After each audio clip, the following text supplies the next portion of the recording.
Life will always show you the way, dear Libra. It's whether or not you're paying attention. It feels as though life says to you, hey, meet me here at this table, and this is the information that I have for you that's going to best support you to live the life that you love, or, XYZ. Now, to live the life that is most, I want to say, useful, that is a life that supports you to grow, be at your best, not the life that your ego thinks it wants. Because what your ego thinks it wants comes from the past, it comes from comparison, it comes from what you saw growing up. It comes from maybe a movie that you watched growing up, thinking as a 3-year-old, it impacted you thinking that's what life is supposed to look like. And for as long as it doesn't, then you're not going to be enough.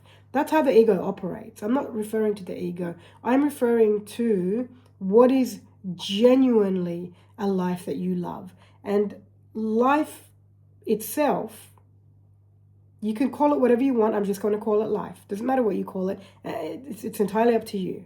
Okay? So life itself is saying, meet me here and I will show you the way. And you keep going a different direction because you're convinced you already know the way. And I think there comes a point where there needs to be a moment of surrender. And the moment of surrender, hopefully for you, will be a moment of natural surrender where you're paying attention so much that you recognize things that are no longer important. They may have been important 10 years ago. They're not important anymore.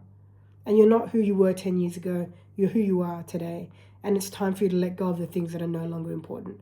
Or sometimes, unfortunately, what happens is life brings along the feather brick truck, as we all know. And they're the moments where you're forced into a change because you didn't pay attention the first time, second time, third time, 10th time. Right now, you're in the space where you can pay attention.